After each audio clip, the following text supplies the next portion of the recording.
You know what time it is, guy? Time to let our crap shine. And by crap, I mean stuff that we bought that clearly is going to just sit on the shelf, collect dust. And then half a year later, you're like, let's clean my room, guy. And I'm like, okay. And then I just fucking cleaned the whole thing. And then regret life in itself. But at the same time, have fun because I like organizing things. Yeah. Thoughts? Yeah. It's a haul time, baby! It's time specific for a thing haul. there, guy. Yep, yeah. We got some little movies here. Let me start you off. I gotta say, oh shit! I reached a milestone in my collecting movies because I had to rebuild my collection. You know, I went from having thousands upon thousands of movies to having fucking nothing because cops suck, and so you know I had to rebuild from scratch. So over the course of the last 2.5 years, I finally reached the 900th addition to my collection. Really, it's more because there's sets and stuff like that. But you know what I mean. Individual piece that I bought. And this was it. Mamma Mia. Here we go again. Dude, and you were jealous of it. I wanted it because it has a soundtrack. It has it's the ultimate anniversary set, guy. Mamma Mia. No regrets. Not gonna buy the sequel. Anyway. I did. You did, and I didn't bring it. I also bought the sequel. You bought the sequel. Yeah. Then I found this pretty cool. A couple of classics: Office Space and Napoleon Dynamite. Part of the Funny Guy collection. Oh my God, that's right. There's a set that has Office Space, Napoleon Dynamite, and what else? I forgot what the other. Young Frankenstein. Young Frankenstein, and the set name is the Funny Guy collection. Yep. Who the fuck named that shit? An 86-year-old man? I'm a funny guy. Steve Martin was like, come on, guy. What are you doing? Anyway, these are some dollar store finds right here.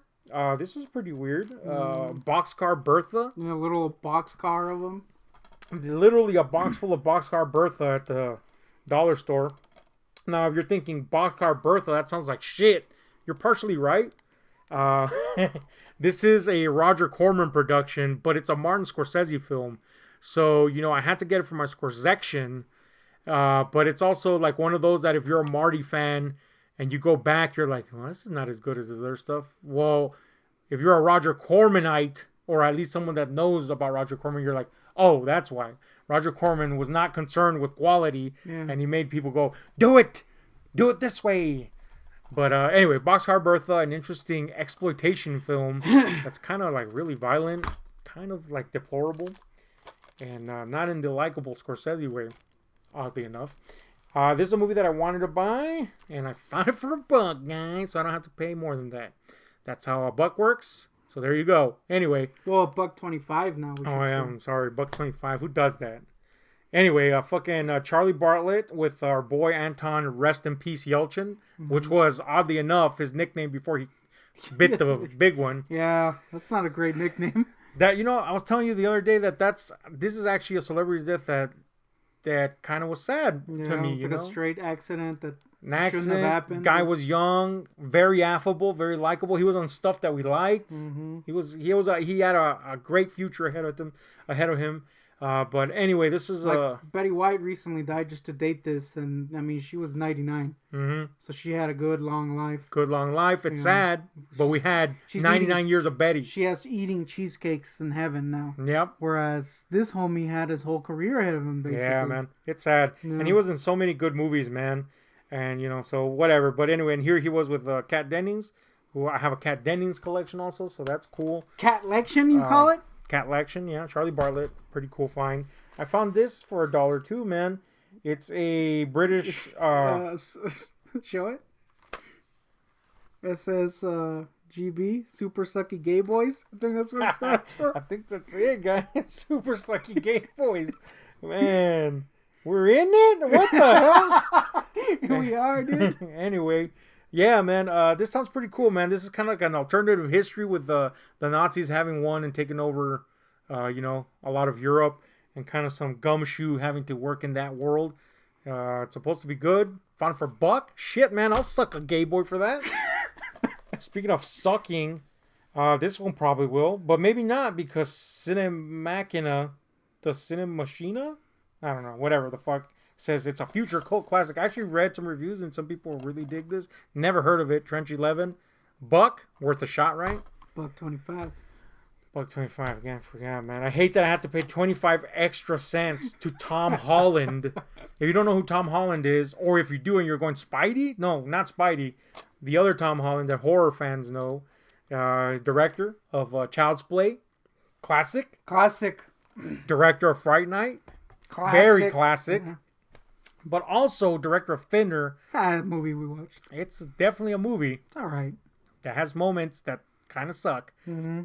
And then his, career kind of gets increasingly awful. Then he becomes bitter about the modern state of horror. Really, that's okay. You can't be a winner forever, especially if your name is Tom fucking Holland and you're a director of horror films. But what really pissed me off is that he started shitting on art horror, which I'm a particular fan of, man. We're talking Midsummer, we're talking Hereditary, we're talking The Lighthouse. I love that shit.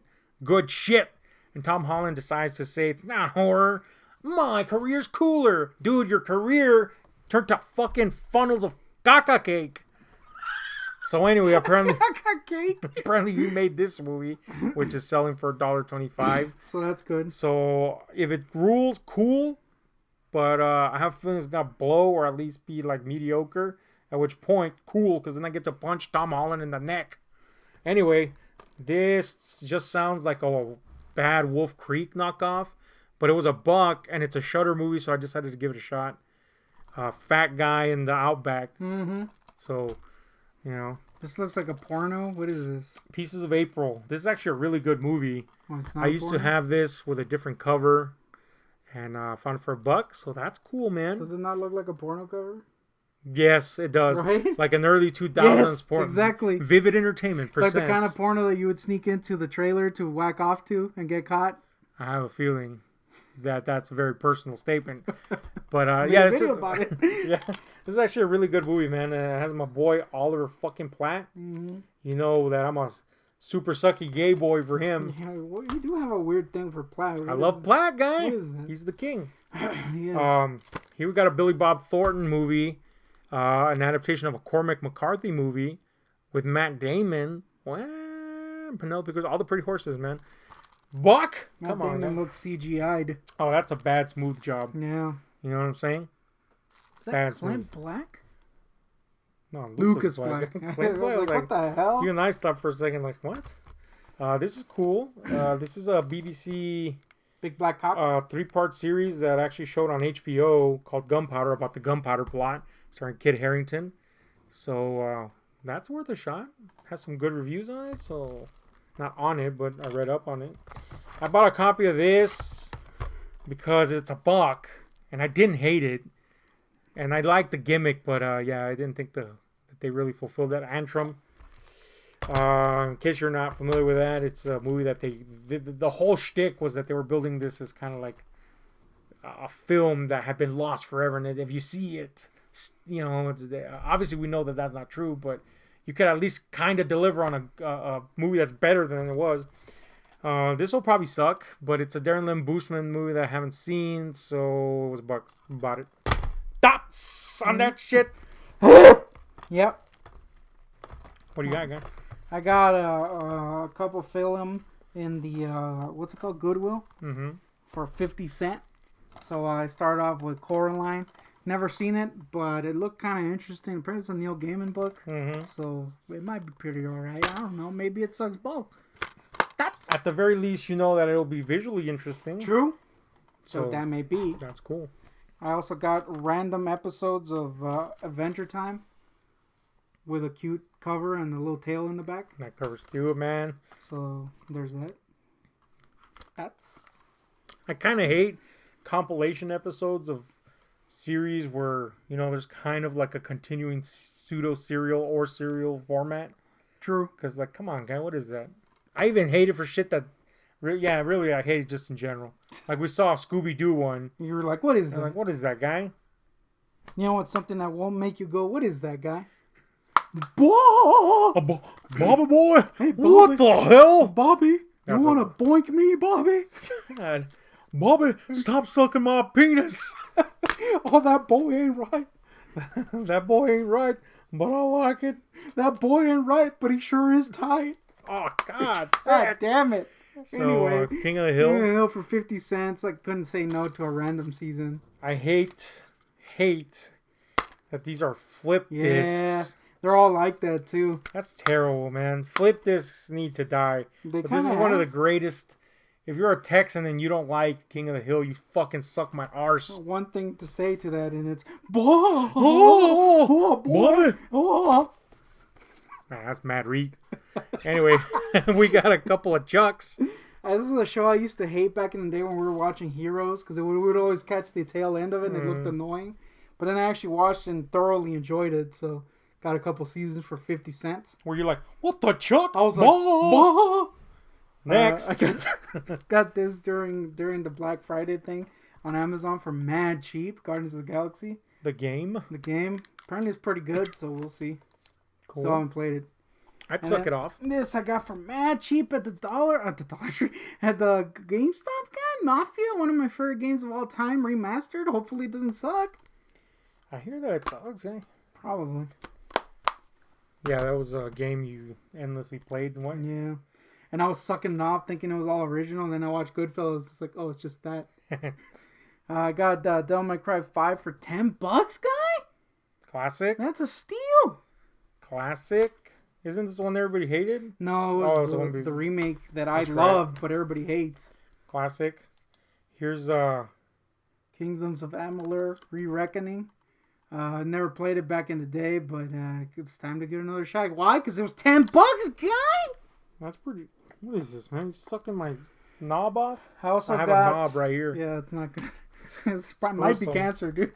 I also got the Tony Hawk 1 and 2 Pro Skater on Switch, and what's that other Borderlands collection, which by the way sucks because on the box on the display at GameStop, it's just a normal box. But then when I bought it, it had a warning saying this does not contain a cart. This is just a digital download. So yep, it's just a digital download with no freaking cart. And it's inside, huh? That it said that. It's inside, guy. No, it was on the box, but the box that was on display at GameStop didn't have it. So that was a thing. I was like, crap, I need to make space for it. You are a physical collector of that nature. Yeah. So, stinky! Anyway, that's our media haul. Films. Let us know what you think about these lame-ass selections. Or are they cool? One last one. There you go. Grand Theft Auto 5, $10. Couldn't say no. Classic. There you go. Classic. Anyway, and we're out.